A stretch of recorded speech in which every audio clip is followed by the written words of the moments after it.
What's up, everyone? Welcome to another edition of Processing Blue, where we process blue for you. I'm Alex Zietlow. He's Mike Kaye, and we cover the Carolina Panthers for the Charlotte Observer. Mike, what we got going on in this week's episode?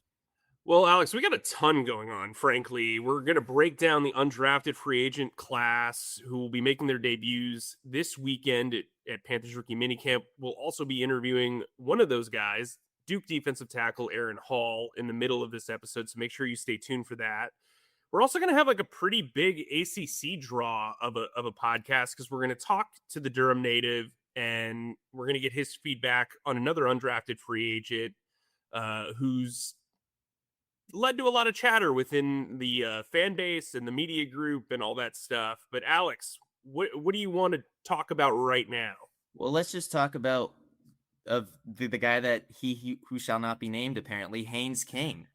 I don't want to steal Um, your thunder. Go. You got no, me. I appreciate that. Let's have this Haynes King conversation. Obviously, the Georgia Tech quarterback has gotten a lot of attention pretty much right after the NFL draft when the Panthers picked him up on a deal that featured quite a bit of guaranteed money. We'll go more in depth on that in just a second. But I think our entry point into the Haynes King conversation could probably come from an email that we received or an email from a reader that you received. And I think that this email kind of gets at the question that we want to start off with. So I'm going to read this and then we can kind of riff off that. Okay, here is what this reader said. I'm curious as to whether you and Alex think there might be a roster spot for Haynes King as a special teams / reserve quarterback, aka Joe Webb style. The Panthers tried using Mitchell Evans last season as a 4th-and-1 quarterback. Good idea, but a better idea would have been to have a regular QB who can make that play. The Panthers probably can't reserve a roster spot for him for a play that might be used once or twice a game. But if he was a special teamer and could do that, that might be worth a 53 spot. What do y'all think? Mike, you want to go first? Well, first off, shout out to Tim who sent that lovely email along with some lovely words about the Charlotte Observer. Make sure you subscribe to your local paper. I think that it is an ambitious idea to think that an undrafted quarterback who is mobile, who is pretty electric as a runner, could take on the Taysom Hill role immediately. That said, as you mentioned, he did get $250,000 in guaranteed money on his rookie contract. Full stop. The thing about that guarantee is it can be wrapped up into a practice squad spot. It's essentially the highest you can pay a practice squad player. And so that doesn't mean he's going to make the roster. It doesn't mean that he is going to be immediately on the practice squad. What it means is he's going to get $250,000 whether he is on the 53-man roster or the practice squad or somewhere else. I mean, there's also the term just escapes me, but if he signs somewhere else, that money goes toward whatever he's signing for as well. So I think Haynes is a really interesting player. He's not going to get a ton of reps early, but what's cool and appealing about this situation, if you are Haynes King, is there's an extra preseason game. So there's 4 preseason games. He is going to play a whole heck of a lot in the Hall of Fame game, is my guess. And then he can get reps and tape to show other teams as well as the Panthers what he can do. And I think especially early on, like at this rookie minicamp this weekend, as a guy who's got a lot of mobility, you can stand out. But it's going to come down to his arm. And I don't know that he is athletic enough to be the Taysom Hill guy where he's running down kicks as a gunner, where he is on field goal block team, is doing all these other things. They have to figure out what they have. It's like Dan Morgan and Dave Canal said, we want to get these guys in the building and see what they got. And maybe that's what he develops into, but I think it's pretty ambitious off the jump. What do you think, Alex? Well, I too think it's ambitious off the jump to assume that he'll get on the 53-man roster. but this is the question that I kind of wanted to rephrase back to you. So there's this third emergency quarterback rule. Mm-hmm. You get if and forgive me, but okay, so you're on the 53 man. The only way that you can be a third quarterback or an emergency third quarterback is if you are on the 53 man roster, but you don't get dressed out on game day and you're not one of the 48 players who are active on game day.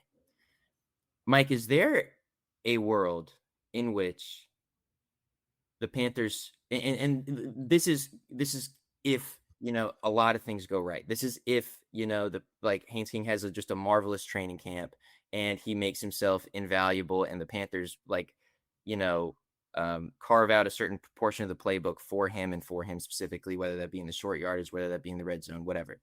But is there a world in which he's on the 53 but on game days he's inactive, but because he's inactive he can be used as this third emergency quarterback? Because that is one way in which I could justify uh Haynes having a role on Sundays. Now I think if you are a third emergency quarterback you can only play if the two guys in front of you get injured, so maybe that's a stipulation that I didn't think about. But I don't know, I'm just trying to figure out ways in which he can make impacts on Sundays outside of us just being like, yeah, nah, he's a practice squad player for real. Like, I'm just trying to be creative. The best way that you can earn a 53-man roster spot is by impressing during the preseason. Force their hand. If he's going out there and he's throwing for 200 yards in 3 quarters in 3 separate preseason games, he's going to have interest. He's going to get claimed off the waiver wire if you cut him. So you have to force their hand. And I think that's going to come more with his arm than his legs. I understand they're very big on getting younger and the mobility. Kenny Pickett's here to if they want to run sneaks with him, they can. He's a bigger quarterback. He's mobile. They've made a big deal out of that. I think quarterbacks. I don't think I know quarterback is the most important position in sports, and if you can have a third one to develop on your roster, you do it. I'm very pro having 3 quarterbacks on the roster, and then your other 50 spots go to your 3 specialists and the other 47 or whatever Yep. or to your offense and defense otherwise. I just think this is a position you can't play with. And I think, well, you can play with it. It's a position, but like you can't mess around with. If you think you've got a guy who can be a long-term developmental piece, and more importantly, a cheap backup for the next 3 or 4 years once Bryce Young potentially signs his contract extension, or let's say Bryce Young falters and you go out and you sign a veteran, well, you're still going to want a cheap backup. So I think if he impresses in the preseason and forces their hand, go for it. But typically, number 3 and number 4 quarterbacks do not receive a ton of reps in training camp. So it is very difficult to kind of take that over and shine. I think they brought in Will Greer because, one, he knows what he's doing, but he's a perennial practice squad guy. I don't know that he's really a threat to Haynes King. I don't know that we're going to ever view it that way. Mm. That said, if Haynes King bombs, then you have Will Greer just in case to be that kind of Mike White sort of practice squad veteran quarterback. I just think Haynes King has upside because of his mobility. And if he impresses in the preseason, you're going to force their hand and maybe they try to find a role for him. We know that Tracy Smith is very, very creative. Mm-hmm. Final, way too early question is: should we consider Kenny Pickett versus Haynes King a legitimate potential quarterback competition? Absolutely not. I think they have made it abundantly clear that Kenny is here to service Bryce as a guy who knows what he's doing, as a guy who they feel like can win a couple of games if Bryce were to go down. I think it'd be unfair to put Haynes King in the position of, hey, you've got to win the number 2 spot or you're going on the practice squad. I don't think that that's good for his development. I mean, look, maybe he comes out and he's lights out and he's Brock Purdy, but like the odds are so far stacked against him from that perspective. I just don't see it happening. I do think the front office would love to have Haynes King make the 53-man roster because they have pushed this hey, draft a developmental guy, save some money long term. I think Dave Canales, in my conversations with him, doesn't want to get caught into the weeds of developing a guy when he's got a veteran backup and he's got Bryce Young, who needs to have an explosive year for him to have an explosive year. So it's going to be very interesting, that push and pull of it all, when it comes to Haynes King. Yeah, absolutely. This is not the last time that we'll talk about Haynes King, but I think for now it's pretty much what we need to know about him. I mean, it's fascinating, right? Like, it's Yeah, fascinating.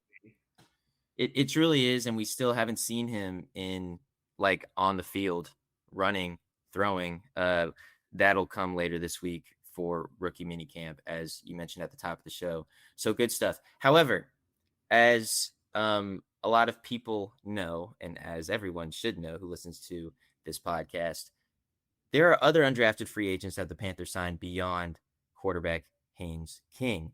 Um, there are just a ton.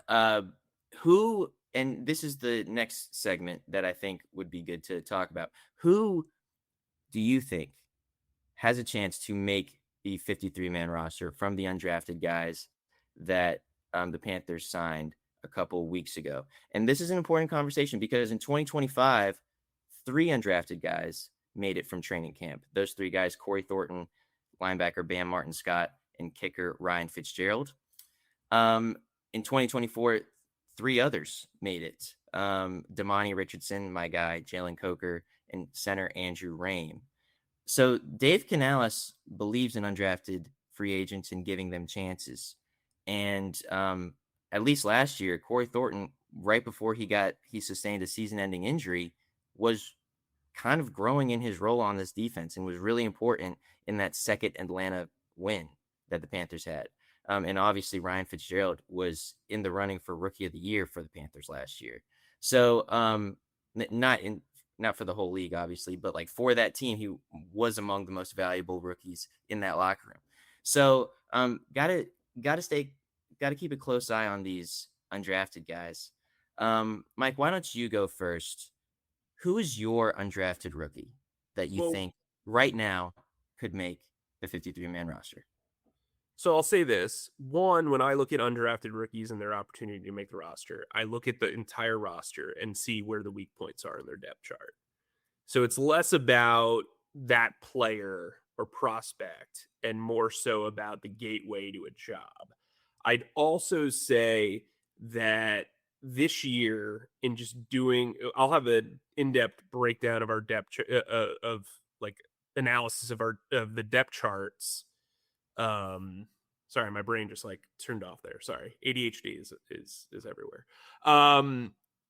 We'll break down the offensive and defensive depth charts over the next couple of days on charlotteobserver.com, and you'll see what I mean. There are very few gateways for a guy to make the Panthers roster as an undrafted free agent. And there's very limited gateways for guys who are returning on one-year deals who were depth pieces last year. The roster is way more competitive than it was this time of year last year. It's probably way more competitive than it was week 15 of last year.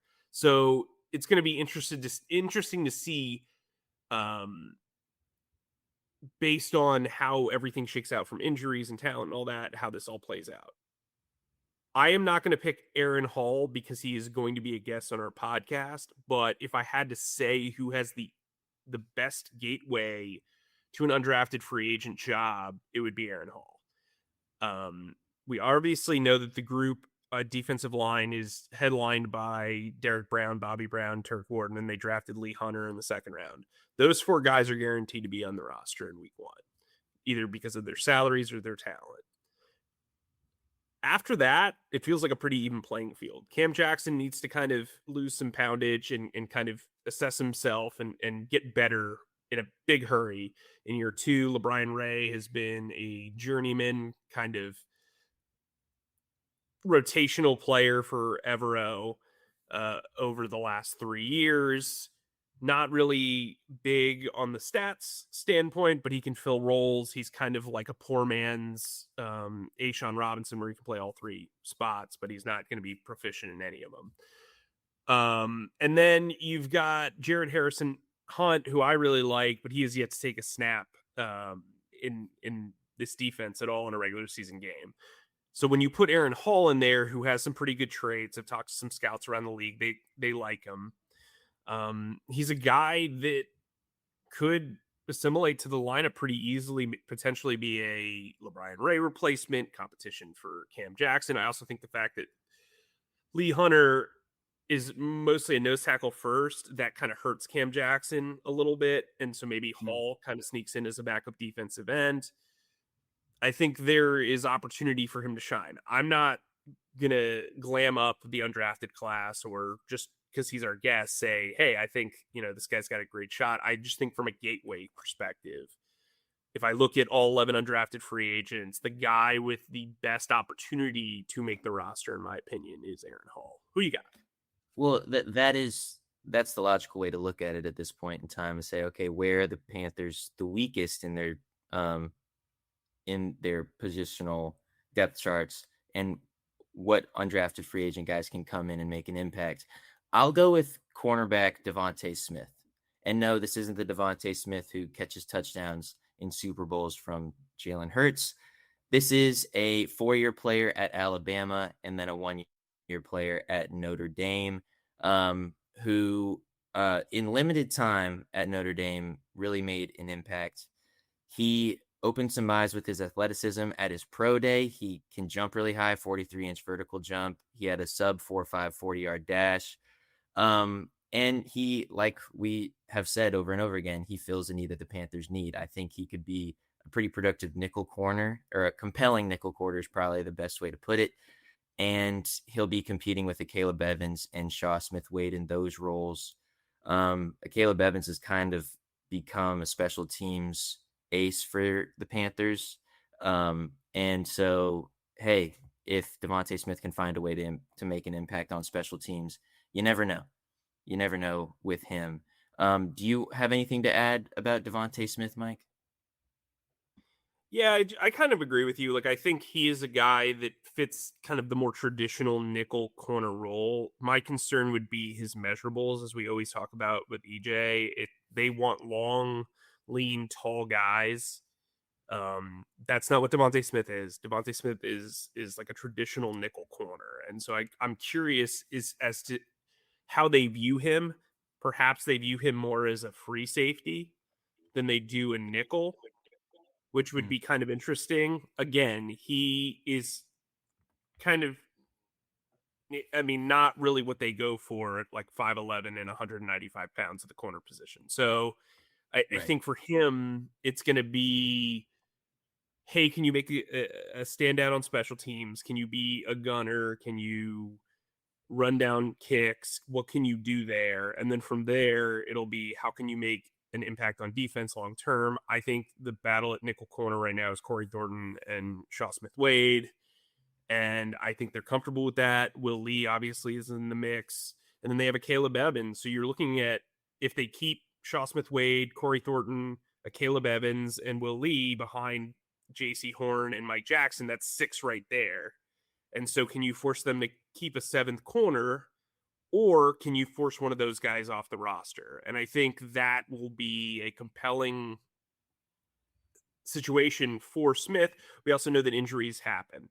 And Caleb Mhm. Evans is only signed to a 1-year deal. Shaw Smith Wade had a pretty up and down couple of years, even though they are very high on him from a teammate standpoint. Like JC Horn was propping him up huge all last year. So I'm interested to see kind of how that all plays out. Yeah, it is interesting. But hopefully, what is interesting is our next segment. Let's go on to our conversation with Aaron Hall. And we are joined by former Duke defensive lineman and soon to be Panthers defensive lineman Aaron Hall. Aaron, how you doing today? I'm doing good. I'm doing good. Thank you guys for hosting me. Yeah, absolutely. So let's just get into it. You're back home in Durham. You're Yeah. only a little whiles away from Min Street. Did you grow up a Panthers fan? Yeah, Panthers and Green Bay fan. Yeah, definitely. So Panthers, that was my first little, you know how you get the mini helmets. I had that one of those. Drawers were full of Panthers gear. Of course, who couldn't love the Cam Newton era best quarterback? one of the best quarterbacks of all time. But yeah, definitely grew up a Panthers fan. What was it like when you got the call from them? Were you fielding other offers? Like what was the situation there and why were the Panthers your choice? Yeah, I think for one, I talked to Coach Wash. He called me right afterwards, but I think it was the best of situations, right? Like you come here, you have a chance to compete and ultimately end up on the 53-man roster, which is something that everybody aspires to do. No matter kind of where you get drafted, first round or UDFA rookie mini camp, they're all aspiring to do that. So it was one of the better situations, and just, I mean, you got the perks of being close to home. You understand that you might can go far, but just with the situation, it was too hard to pass up on. And then just doing your research, you're up with a great coach, right? Somebody who was with Detroit. I believe he did time with the Dolphins as well, and previously other teams. But you hear guys like Aiden Hutchinson, who he coached over there, and so having his expertise with this situation, I mean, it was just something that you dreamed for in that situation. I've actually covered Todd in two separate places. So I covered him when he was a defensive coordinator in Jacksonville, but he was also a Okay. defensive line coach. And then I've covered him here the last few years.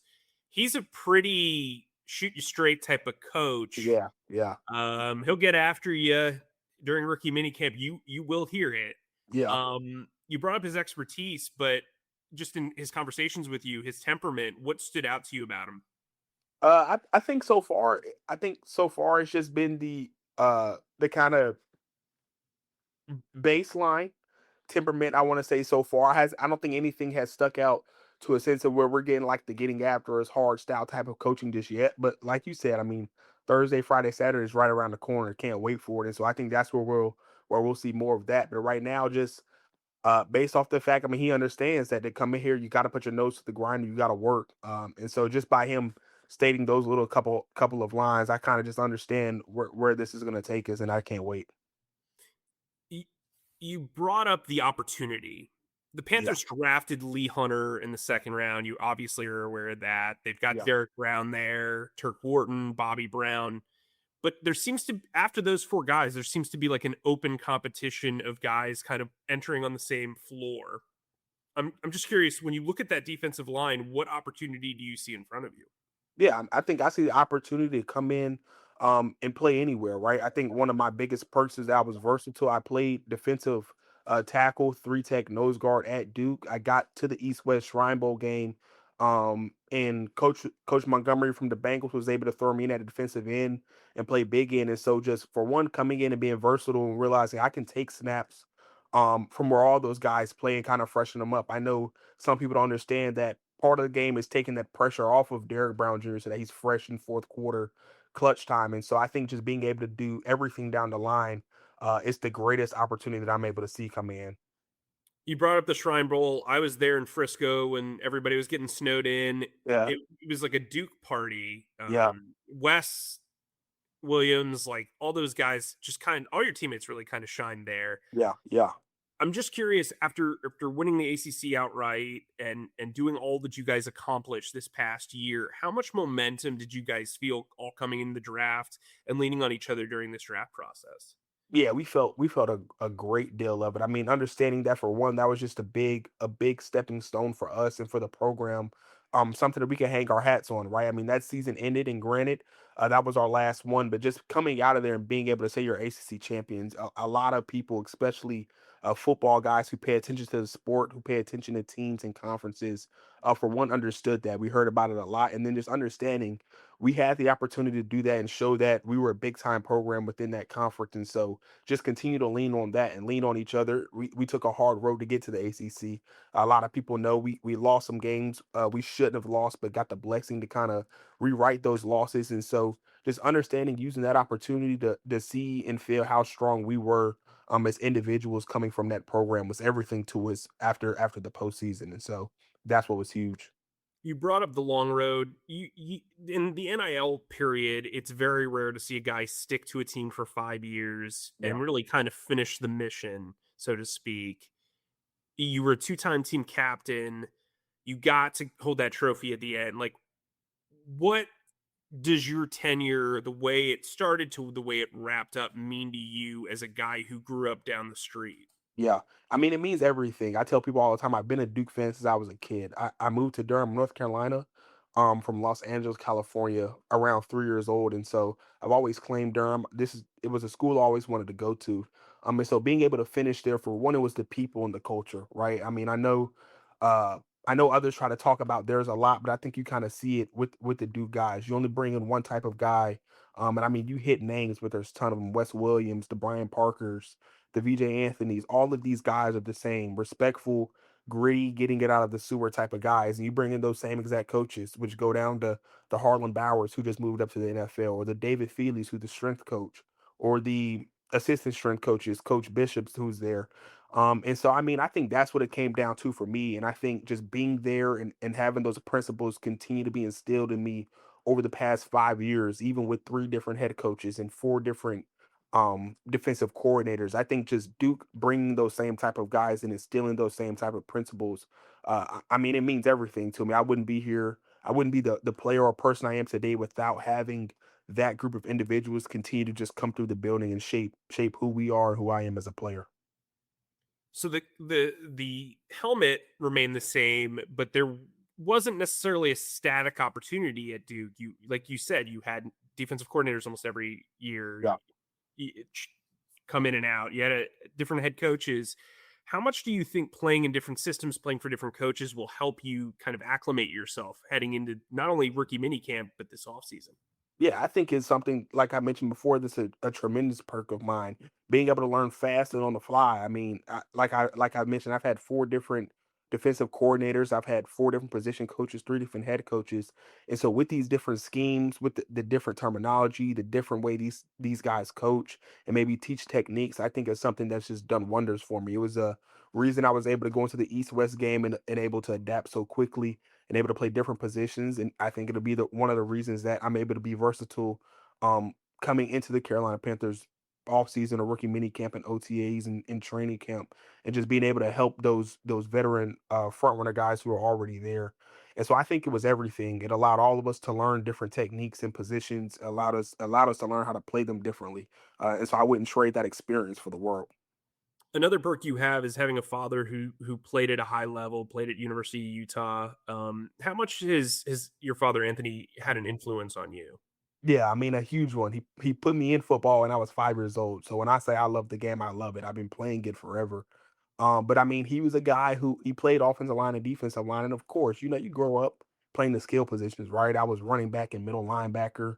I played in at receiver. I played tight end in high school. But I think one thing he hit, or he definitely influenced was like, let's put you at defensive end when you get to high school. This is a position where, I mean, receivers depend on quarterbacks getting them the ball. Running backs depend on the play calls for them to be getting the ball, or possibly depend on offensive line. And one of his key things was yeah, we work with cornerbacks and the defensive backs, right? They have to cover for us to get sacks. We have to get sacks for them not to cover for so long. But you also have to understand you're in a one-on-one battle up front. It's man to man. I mean, if you beat your man, you have the ability to make more plays than other guys. And so he was a big influence from a technical point of the game to a mindset point of the game. And then at the end of the day, like we got into my college career, and at that point, it just became more so let's break down film together. Let's watch the film together and see what he sees. Maybe he can give me some tips or pointers from an offensive line standpoint, since that's where he played. And it was just a blissful opportunity in order to do that, in order to be able to do that with him. I don't want to bring this up in a negative way, but a Yeah, guy that you are familiar with from the last two seasons, Haynes King from Georgia yeah, Tech, also is going to be there at rookie mini camp. He had some pretty good times against he Duke. did. He did. What stands out to you about his game? What kind of made him special in those two matchups over the last 2 years? Yeah, I think people just don't understand how gritty of a guy he is, right? I mean, to start off, let's just call out the obvious. He was in a scheme that kind of um forced him to run the ball a lot. Like they ran GT pools and gap schemes, all quarterback gap schemes, but for a quarterback to take 30 plays a game where he's just running the ball and putting his head down and getting those tough yards for the team to win. I think a lot about what you hear about Haynes Kings is just how gritty he is as a person. His leadership, his blue collar work ethic, and I think that's what made him who he was against Duke, and I think that's what'll carry him far. I mean, it's just a guy who's not afraid to get his face in the fire as a QB, and I think you need that. Are there any other guys that are attending rookie minicamp, or maybe you were already on the Panthers roster that you know and have communicated with before you signed this Nah, deal? no, not any that I know have. I know of Haynes King. I know of course, we were rivals. He beat me more times than I liked him to, and so I haven't spoken with him a whole lot. But I mean, we've had meetings. We're all in group chats, and so it's been nice getting to hear everybody how they all speak, what we all kind of like to do, and so I just can't wait to get to work with the guys. Is there something nice about Lee Hunter being drafted the same year that you're going to enter, where you have another rookie that you can kind of learn with and kind of grow with? Yeah, I mean, absolutely. First off, he's a great ball player. I think he's proven that in season and postseason. And so just understanding having a guy can come in and work with it. I mean, this is all of the guys, but specifically a guy in my position who was drafted in the second round. I think it'd be good to kind of hear his perspective, right? He's a guy who plays the nose guard position or the one tech position for what it needs to be played for. He's a guy who can stuff gaps, but also put on pass rushing clinics on film. He's put move mode clinics on film. And so kind of just to hear his perspective about how a true nose guard is supposed to play this game, especially with the scheme we're going into, which is a 3-4 scheme. It's always lovely to hear that. And so kind of, I mean, I would love to get to work with him, which we're about to get the opportunity to, because as I said before, we all aspire to reach that 53-man roster. And I mean, that's the end goal. I guess my last one is, while there are a lot of Duke fans that are going to be tuned into this podcast, for the folks that don't pay attention to the ACC or have not seen you play, you brought up your versatility, being able to play 4 tech and 5 tech and one and all those positions. How would you describe your game to somebody who's never seen you play? Yeah, I think I would describe it as somebody who's I feel like who's sporadic, who's quick, who's violent off the ball, whose motor and effort is extremely high. I'm a guy who's gonna run after a ball. I'm a guy who's gonna get out of the stack. I'm a guy who somebody might have great positioning on me in the beginning of the play, but at the end of the play, you'll see me making the play in the backfield or down the line of scrimmage, and it's just a non-quit mentality. It's a relentless motor out there. I'm a guy who, if you can catch clips of times that maybe we're not on the field or even we're on the field, I'm a guy who's leading others. Granted, it was my responsibility and role as a two-time captain, but it's also just somebody who I am. And so I think those are the things that jump off film. And I think when you watch it, you just can't deny it how relentless the motor is. And so those are the things that I pride myself in. Well, awesome, Aaron. I appreciate you joining us, and thanks for processing blue with us. Thank you. Thank you guys very much for having me. All right. Thanks, Aaron, for joining the show.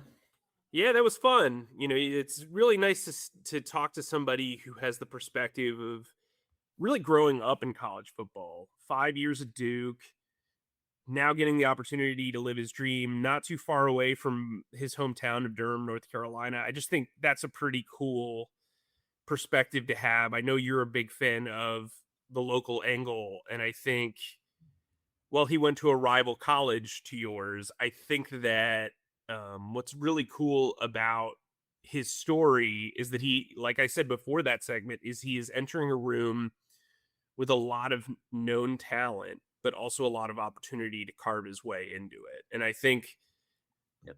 having somebody like Lee Hunter developing with him also helps him, if that makes sense. Cam Jackson developed with Jared Harrison Hunt.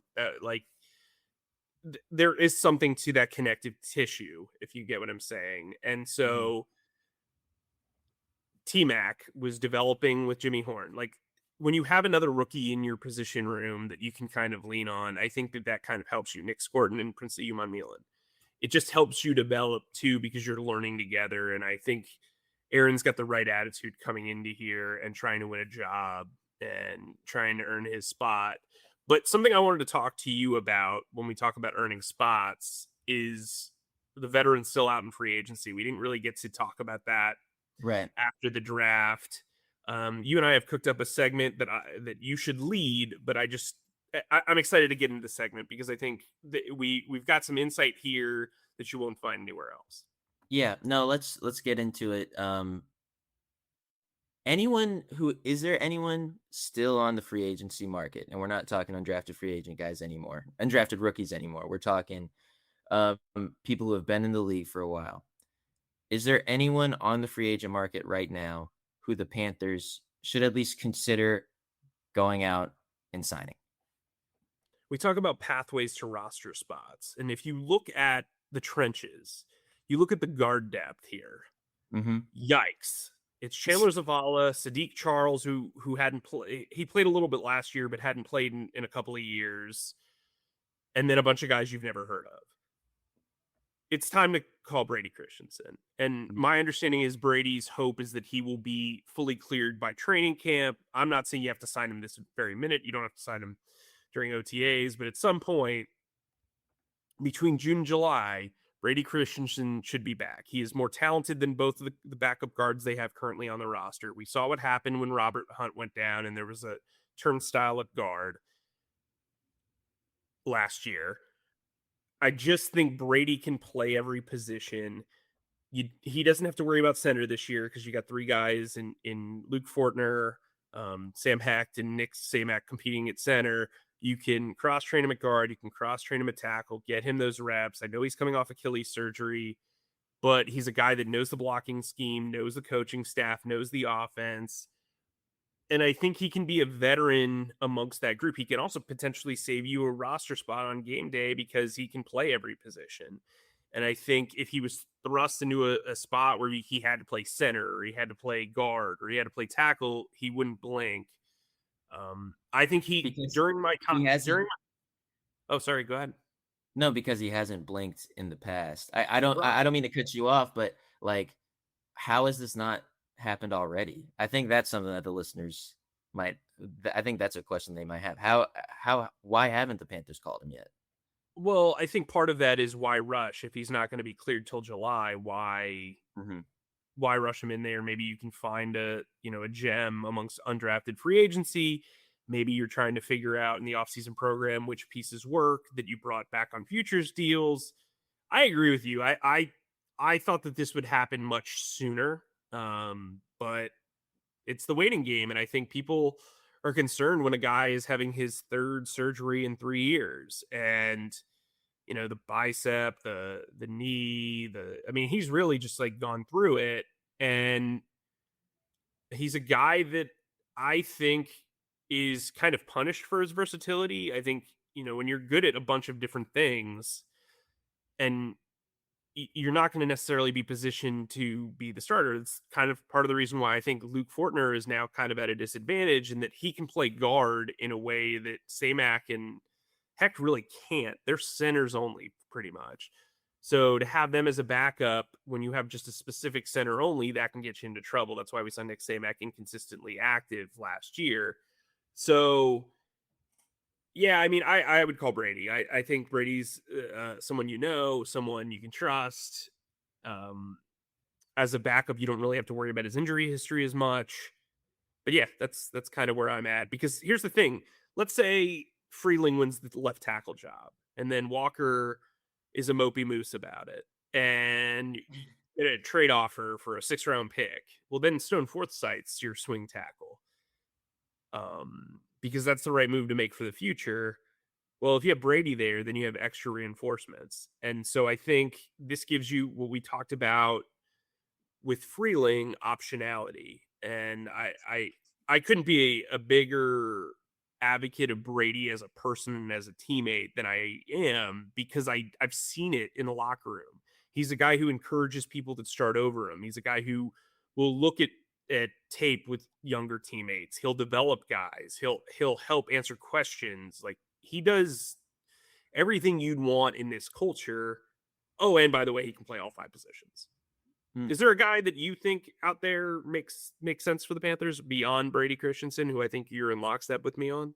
I'm certainly in lockstep with you on Brady Christensen. I just want to throw out the name. Tight end David Njoku. I know you have some insight on it. And I want to get that insight in a second. But he is the guy who's been linked, at least in national reports, and not in reports as in, oh, he's coming to visit the Panthers, but in reports that say, oh, this could be a good fit for the Panthers. Because you guys heard me throughout the NFL draft, I thought that the Panthers could stand to upgrade that tight end room, particularly like giving Bryce Young a receiving option, an option that not only can help you in the short yardage game in the tight end spot, but also in the more explosive passing offense. Because Bryce Young's a really good passer when he gets the opportunities to throw the ball down the field. So David Njoku is just an interesting guy. He was a Pro Bowler in 2023. He didn't have the most productive 2025 thanks to some injuries, but that could be a blessing in some ways for the Panthers right now because he could come at a cheaper price, and the Panthers need to make cap space anyway to make room for the rest of their 90-man training camp roster. I don't know, man. I was advocating for Kenyon Sadiq all NFL draft or throughout the pre-draft process. Njoku doesn't have the ceiling that Kenyon Sadiq does, at least right now, given his age, and we don't know who Kenyon Sadiq will be as a pro prospect. We just don't. But I just think it's a compelling name. I can kind of see your face. You don't think it's a compelling name, and tell me why. It's not that I don't think it's a compelling name. It's just from my conversations, I don't get the vibe that they're super interested in him, and I don't kind of question why they wouldn't be. He's about to turn 30. He's going to cost money. They're going to have the last I checked over the cap was yesterday. They have 1.9 million before they do a restructure on a player, and they're not trying to force the issue by constantly restructuring guys. So I don't know that he is necessarily a great fit for what they're trying to build long term. I also think if you did add him, he'd be a 1-year rental, and this team seems to want to build long term as far as their core pieces. And there's one ball to go around. If you're bringing him in, he's going to try to be a core piece. He's not like one of these 1-year re-sign guys. He's not a Luke Fortner where you're going to just kind of test and see what's happening. He's not one of the dozen re-signees. He is a guy that you're going to want to get the ball to, or it's going to create a Deontay Johnson probably like problem where, he's a guy that has played for a perennial losing team for years. He probably wants to win right away, which is an appeal with the Panthers because they're essentially on the come up, you would think.